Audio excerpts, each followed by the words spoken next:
Welcome to the Medlock Post radio show with Richard G. Medlock.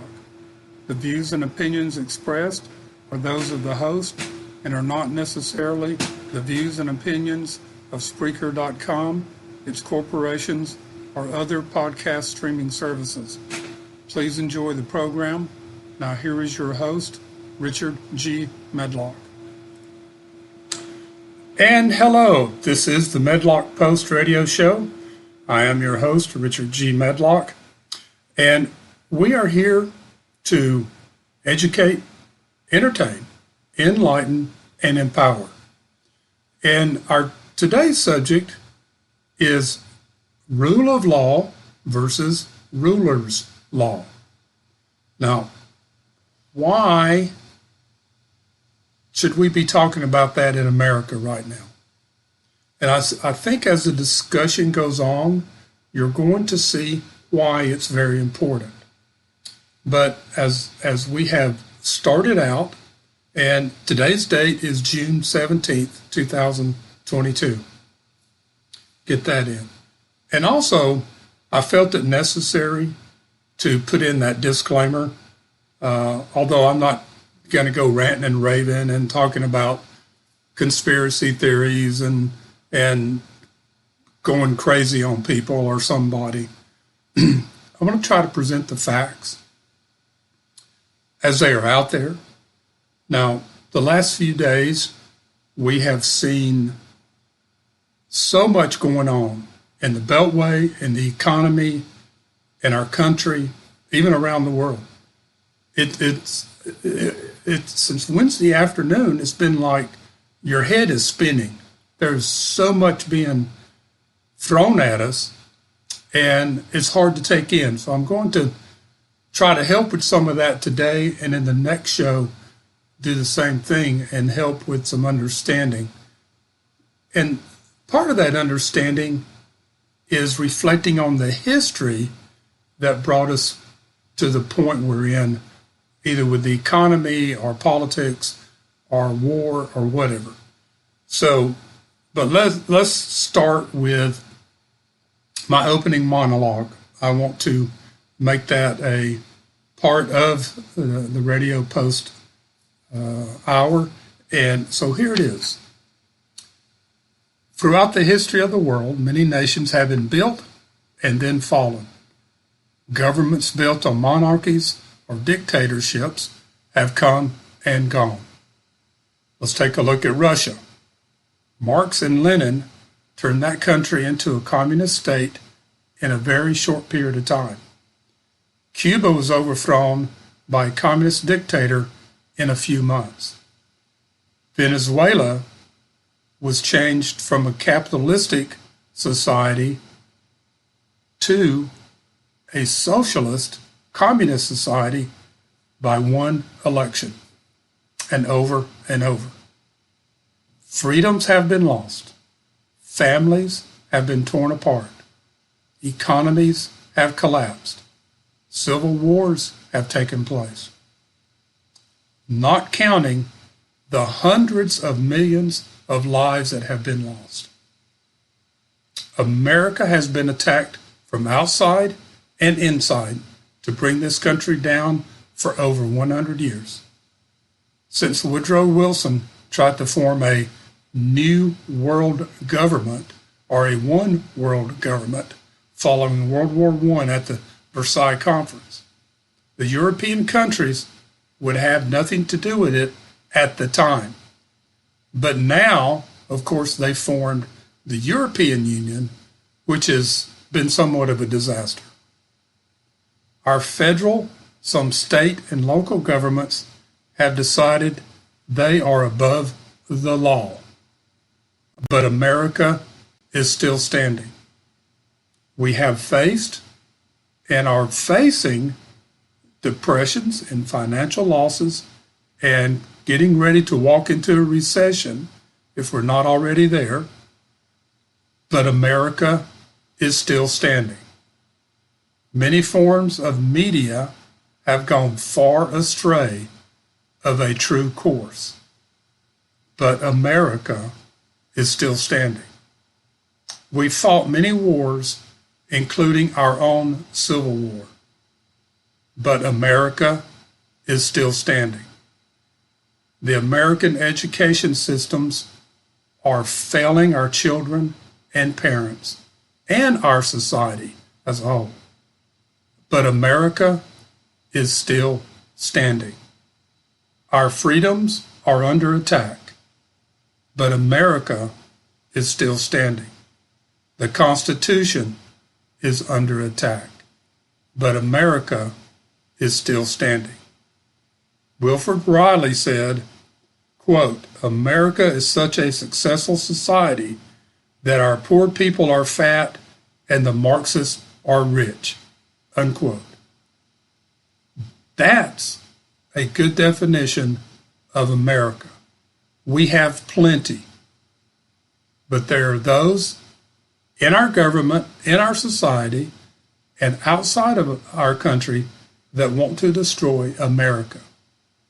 But with all their trying, with all their doing, America is still standing. And you and I are part of that reason. We, the people. Thank you. That was our monologue for today. Now, let's get into the rule of law versus ruler's law. Now, some of these comments and information that I'm going to talk about come from a book by Cleon Skousen entitled 5,000 Year Leap. Sorry about that mental thing. He's written so many books that I've read and learned from. But this is 5,000 Year Leap. And if you want to really, really, really understand the United States Constitution and really want to understand the thinking of the Founding Fathers, you need to read this book. You can purchase it on Amazon. And again, it's Cleon Skousen, Skousen, and it's a 5,000 Year Leap. Okay. He starts out his dedication to the 5,000 Year Leap. I want to read this because I think it's important for us to understand where he's coming from and what he's thinking. Dedicated to that generation of resolute Americans whom we call the Founding Fathers. They created the first free people to survive as a nation in modern times. They wrote a new kind of constitution, which is now the oldest in existence. They built a new kind of commonwealth designed as a model for the whole human race. And we talked about that on the previous show. Back to Skousen.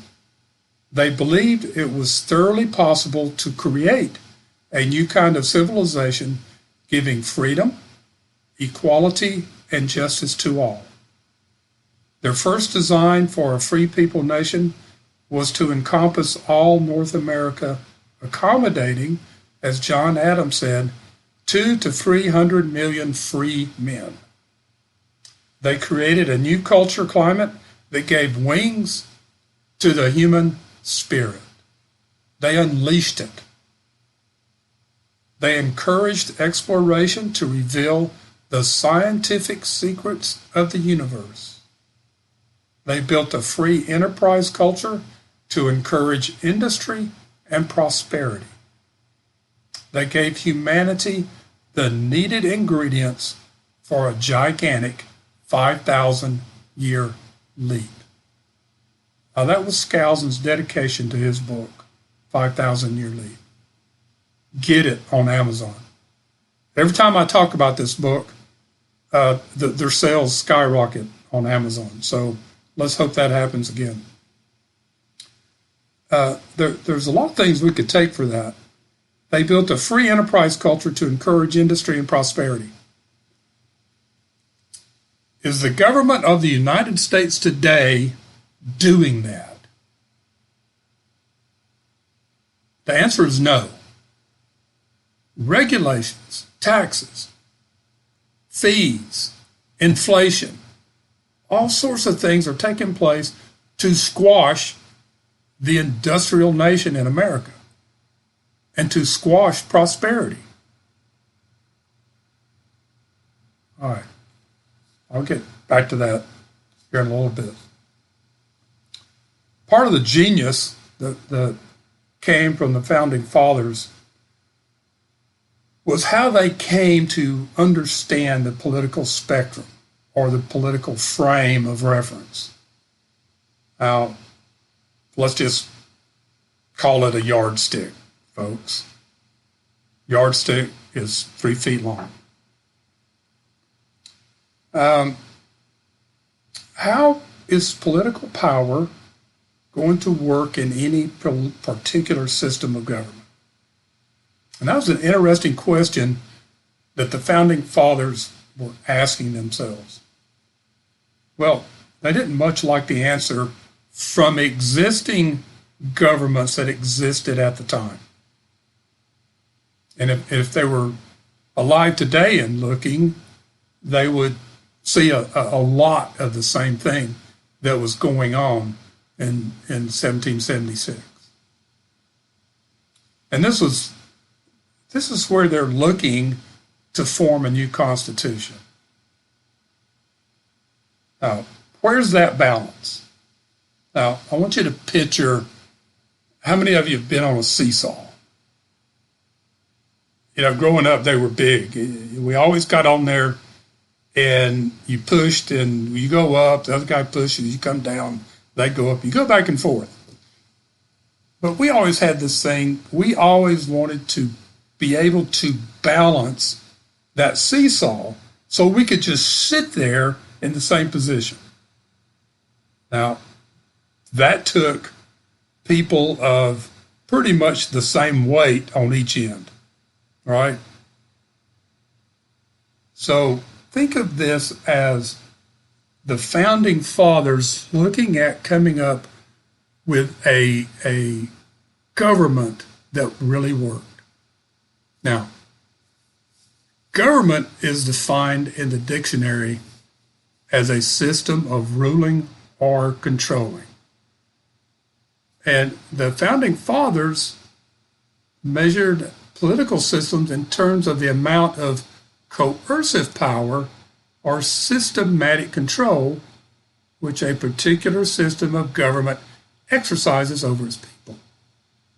In other words, the yardstick that they were looking at is not political parties, but political power.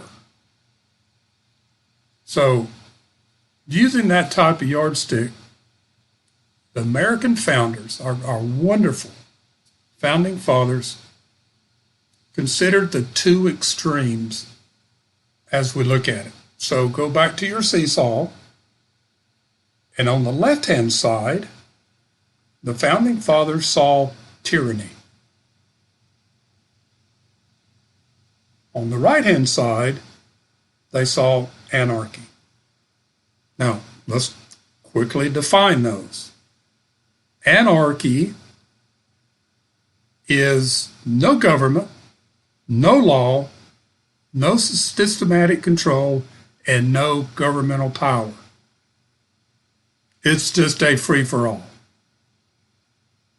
The people either create a society of respect and morality, or it's a violent society.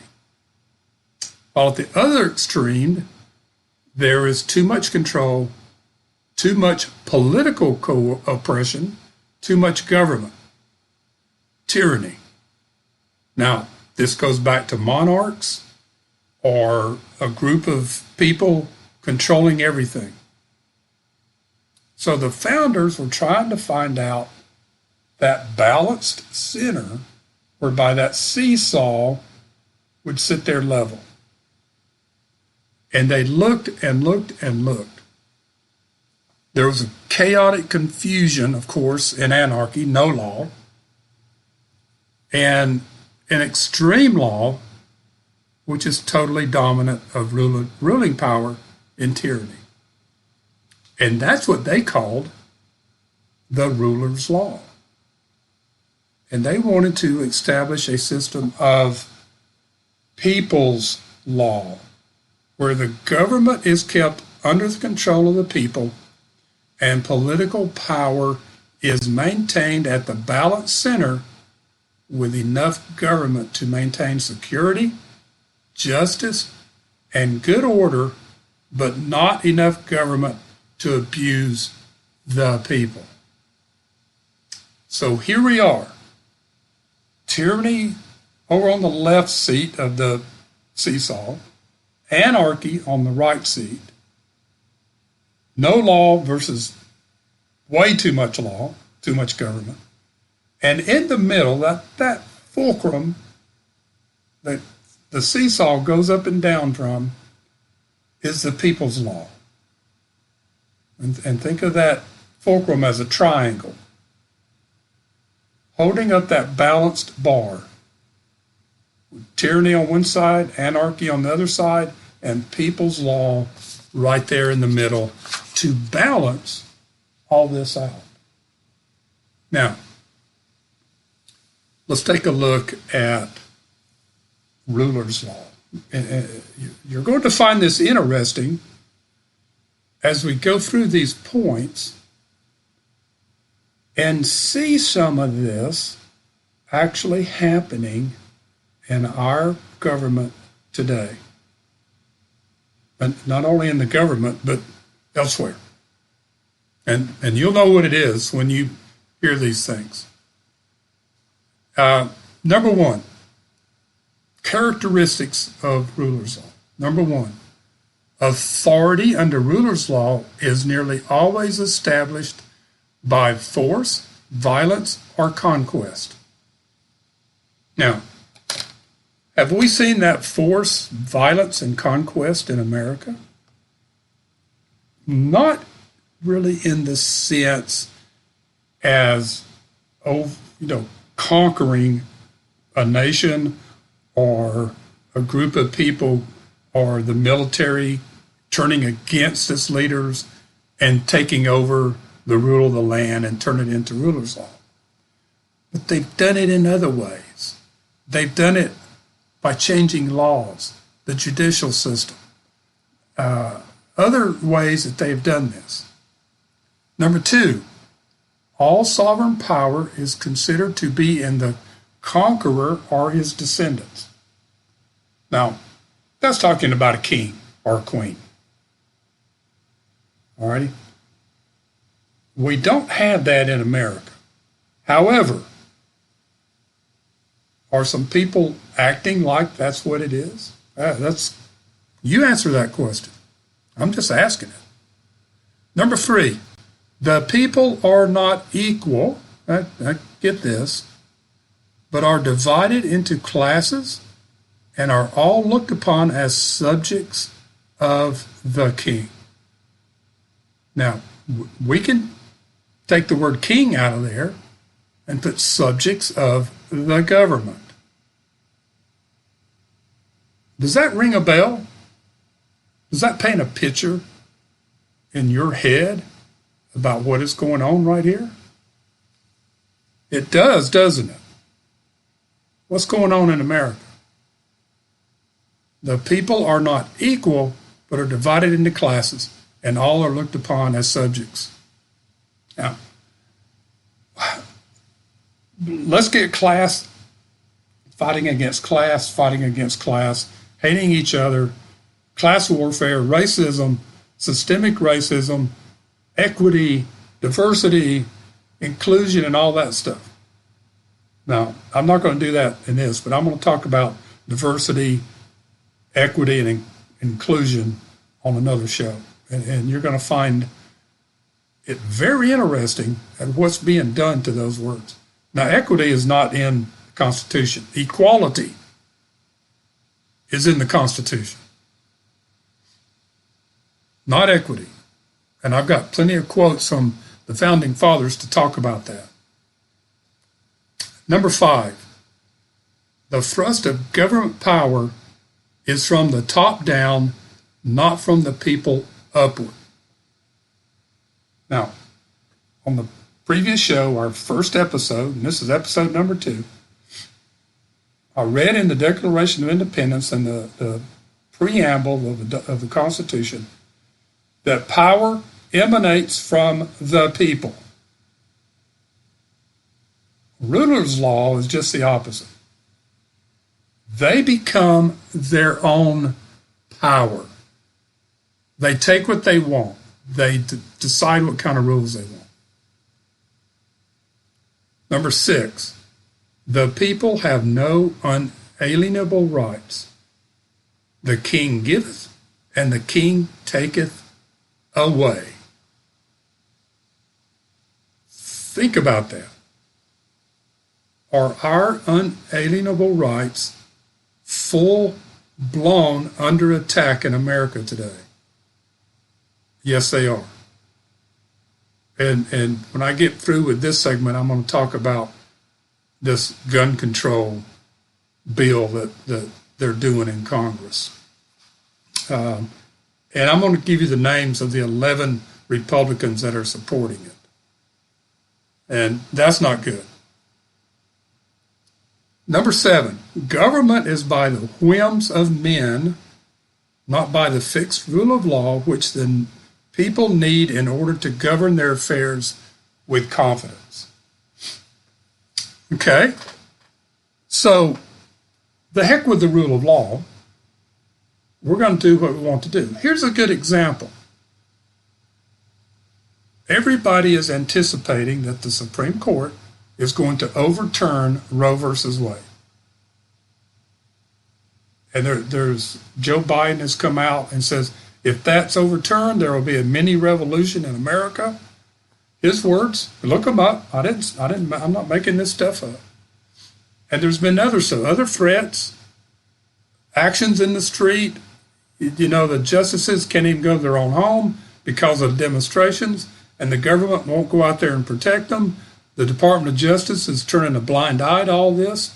There's been 20-plus attacks and firebombs and destruction at pro-life centers. And the Department of Justice, Merrick Garland, says, we don't need to investigate.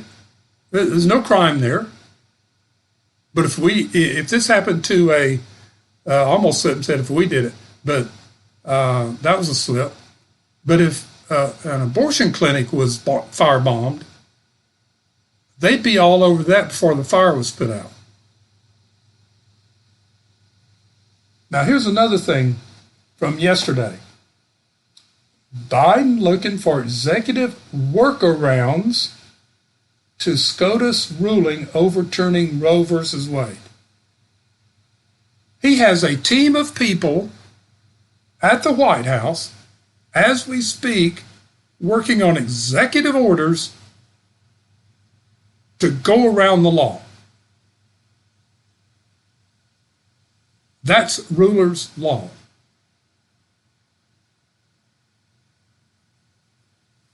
That is wrong. What this ruling, if they overturn it, is going to put it back to each individual state. Now, some states have already passed laws to either limit abortion or completely do away with them. I think South Dakota came out yesterday, and every abortion clinic in that state is now shut down because of their law banning abortions. Now, it doesn't matter which side of the street you're on this for abortion, against abortion. We're talking about the rule of law here. Now, Wednesday, the Supreme Court ruled that the federal government has to keep illegal immigrants detained until their hearing comes about. Supreme Court ruled. Now, do you really think the Biden administration is going to abide by that ruling? When these illegals cross the border, they give them papers and fly them all over the country and dump them. Oh, you have a court date. on this date show up. Well, they don't show up. Last month, in May of 2022, 240,000 illegal immigrants were apprehended crossing the border. That's what was apprehended. So they're sitting here saying, whims of men. They're going to do what they want to do. But we, the people, can stop it. Number 8, the ruler issues edicts which are called the law.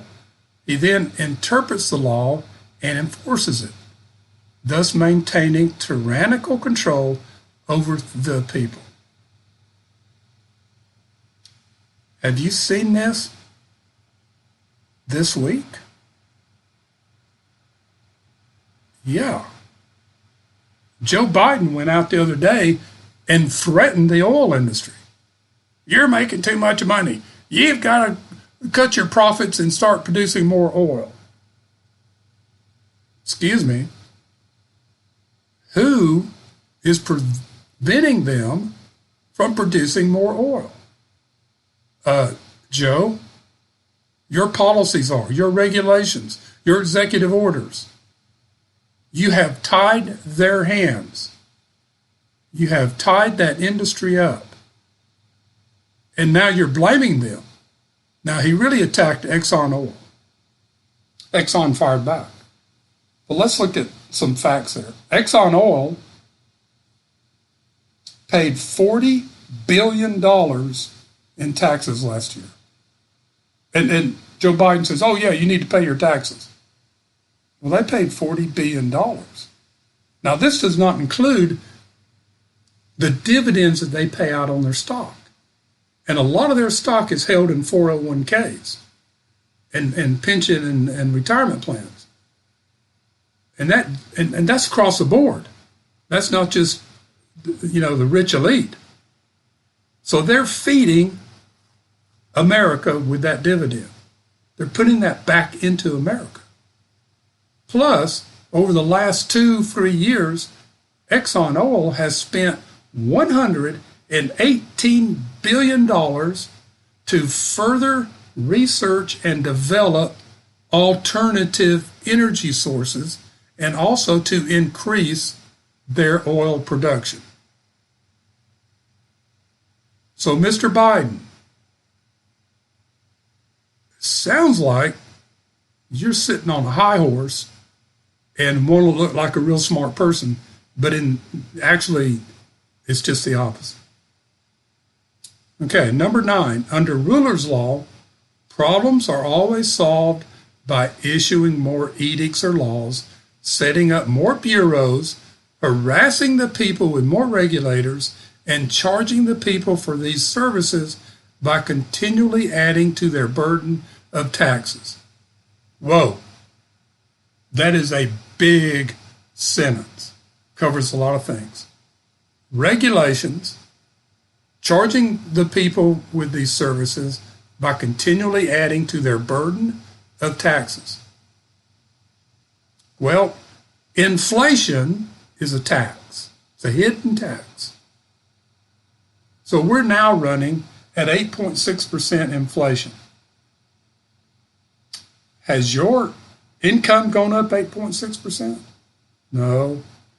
Incomes are decreasing.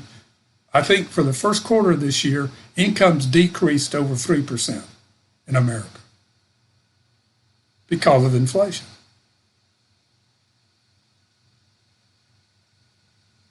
So, more bureaus. Let's talk about a couple of those.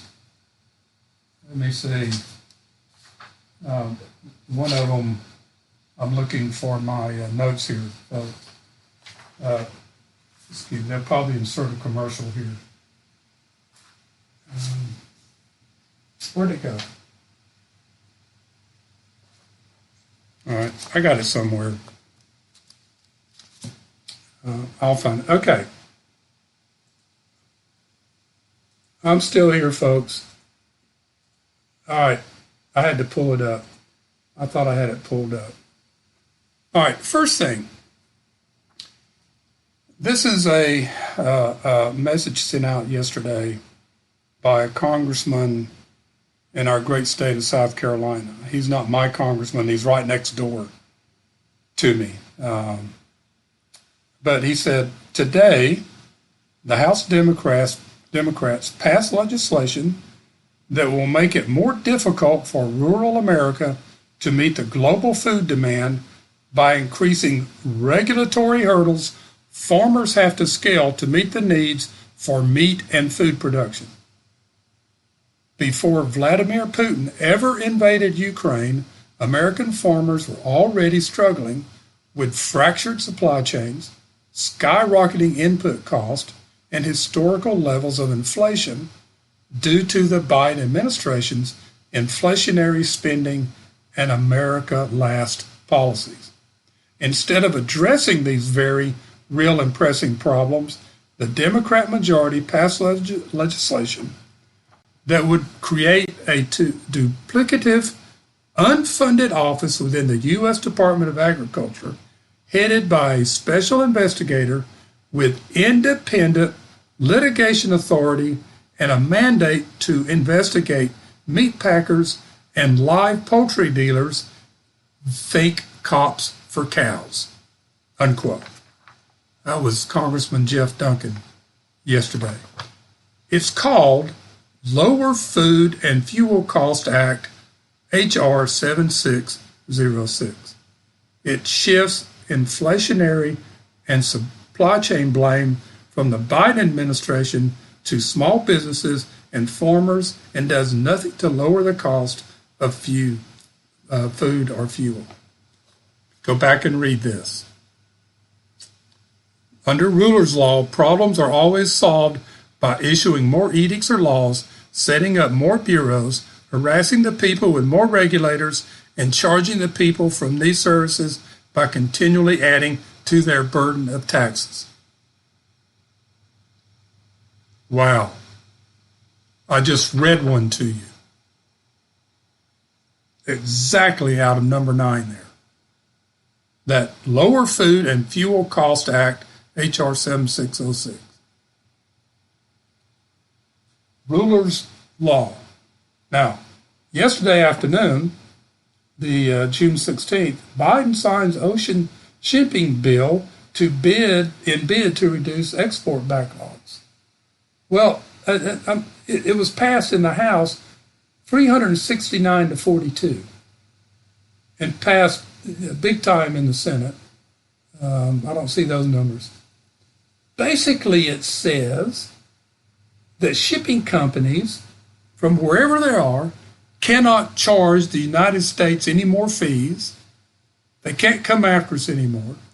Plus, if a ship from China comes to the United States and offloads China goods, they cannot go back to China empty. They have to have the equivalent amount of American-made products on that ship. Now tell me, ladies and gentlemen, how is that going to help the supply chain crisis here? I'm waiting for an answer. I'm not hearing one. There's really not a logical explanation except it's going to raise prices and cause more supply chain problems. Number 10, freedom is never looked upon as a viable solution to anything. I'll talk more about this new gun control bill. Number 11, the long history of ruler's law is one of blood and terror, both anciently and in modern times. Under it, the people are stratified into an aristocracy of the ruler's retinue, while the lot of the common people is one of perpetual poverty, excessive taxation, stringent regulations, and a continuous existence of misery. Wow. Did the founding fathers understand this so completely that they knew how to develop a government not to have these things happen? Let's put the Constitution in another light. Okay? The Constitution is to protect the rights of the individual. We, the people, have the power and control. Now, I said that the other day. It's been flip-flopped. But the Constitution is also a warning to us as American citizens, as world citizens, of basically what could happen if the rule of law is not followed.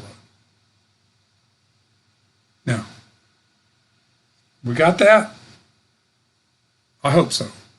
Now, that's just under ruler's law. So, let me get a drink of water here.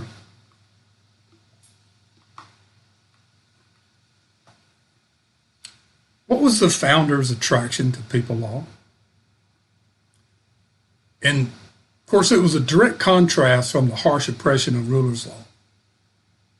The founders, and particularly Thomas Jefferson, admired the institutes of freedom under people's law.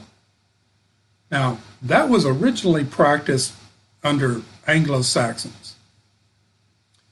And as one authority, Jefferson points out, quote, Jefferson's great ambition at that time, 1776, was to promote a renaissance of Anglo-Saxon primitive institutions on the new continent. Thus presented, the American Revolution was nothing but the reclamation of the Anglo-Saxon birthright, of which the colonists had been deprived by a long trend of abuses, unquote. Now, there were others that followed suit on that theory, and some were shocked and some were surprised. John Adams, he didn't disapprove of it, and then eventually would accept that idea as it was shown in some of the documents that he wrote.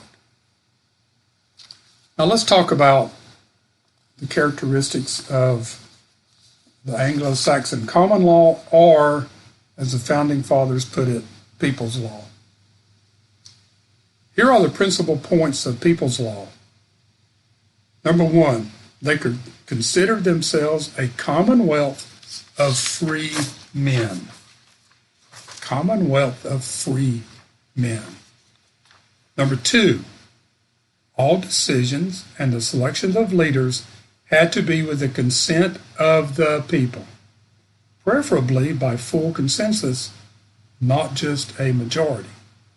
Now, we set it up as a majority in elections, 50.1% of the vote. Okay. Number three, the laws by which they were governed were considered natural laws given by divine dispensation and were so well known by the people they did not have to be written down. Now, this goes back to the emphasis I made in the previous show, religion, morality, and knowledge. Look at Plymouth Rock and how they developed that society. And you'll get a good full understanding of that.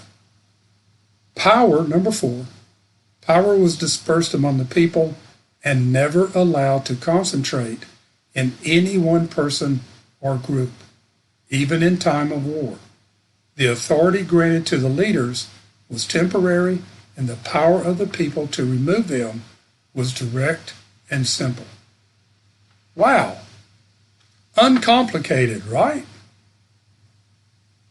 And that worked well for a long time in America.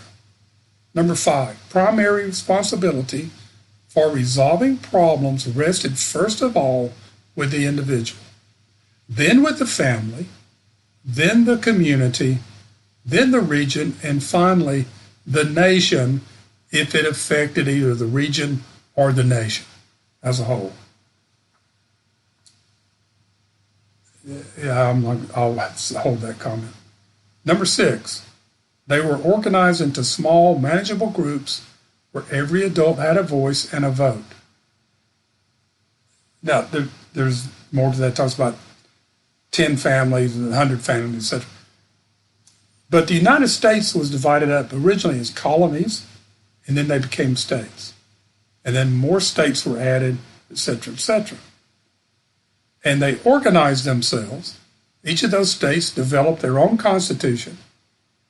Many were extremely similar to the United States Constitution.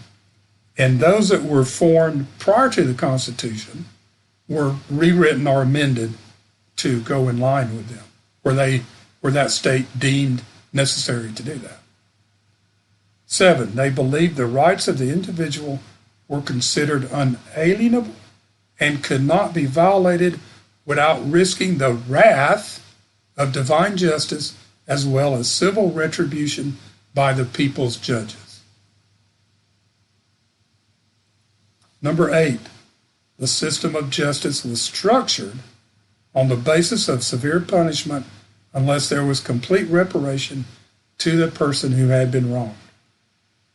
Now, there were only 4 crimes of offenses against the whole people. These were treason, by betraying their own people, cowardice, by refusing to fight or failing to fight courageously, desertion, and homosexuality. These were considered capital offenses.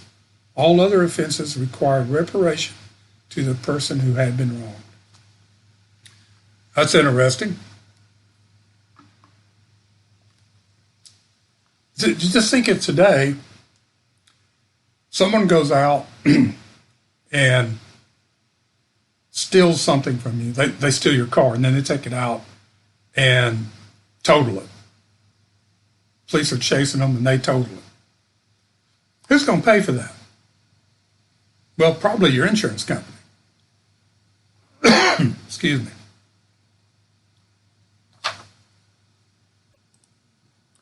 So the criminal, he's probably just going to go to jail for a while. He doesn't have to worry about paying you back. But what if the law stated that he has to repay not you now, but the insurance company for their output, plus interest? Would that change some things? I don't know. It might. Now, if you murder somebody, there's no reparation there. I'm surprised they didn't put that, taking a life. But, so reparation. It's an interesting thought. I think we might want to consider talking to our legislators about that. The real good legislators, which are a few. Number 9, this is their last one. They always attempted to solve problems on the level where the problem originated. If this was impossible, they went no higher than was absolutely necessary to get a remedy. Usually, only the most complex problems involving the welfare of the whole nation or a large segment went to the leaders for a solution. Boy, these are some really good common sense ideas, aren't they? Yes, they are. And I can firmly say that we have strayed from those things, that we have moved from that balanced center. And follow me here, we're going back to the seesaw.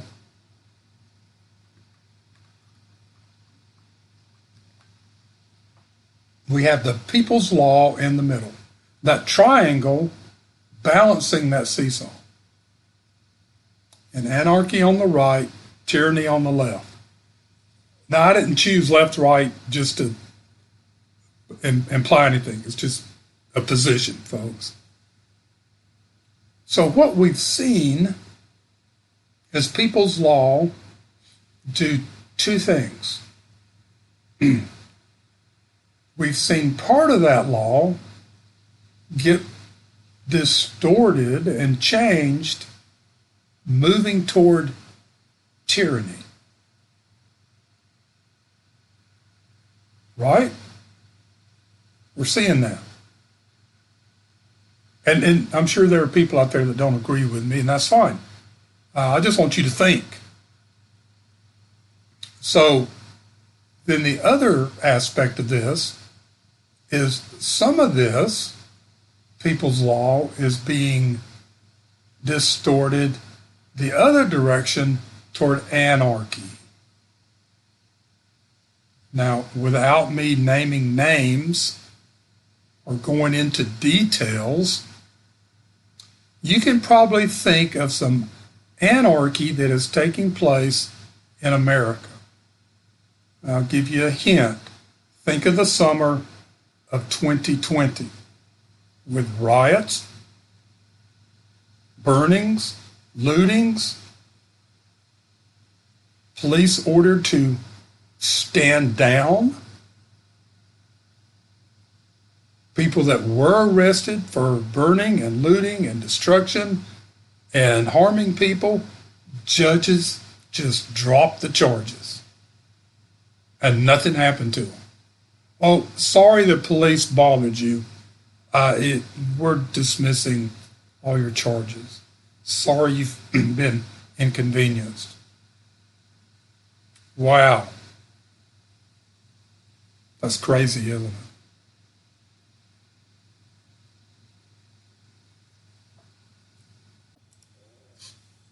So we're not balanced anymore in America as far as the law is concerned. And I think what's happening is we've got that seesaw going up and down movement. Tyranny and anarchy are causing the seesaw to go up and down.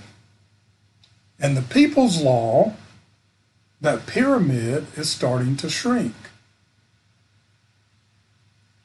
And that's where the challenge is. How do we stop ruler's law from gaining any more ground?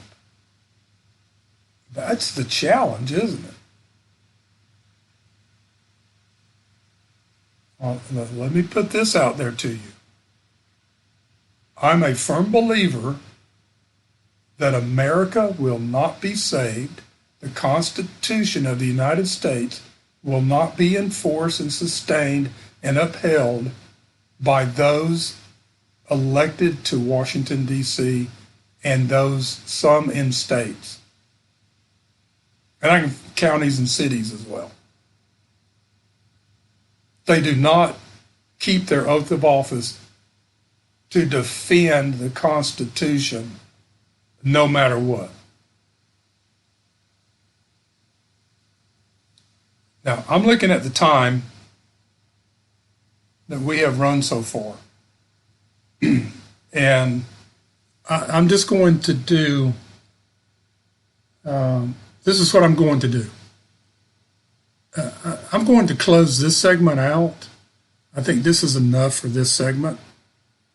And then I'm going to do another segment that I will post tomorrow, June 18th, about some things I wanted to talk about today.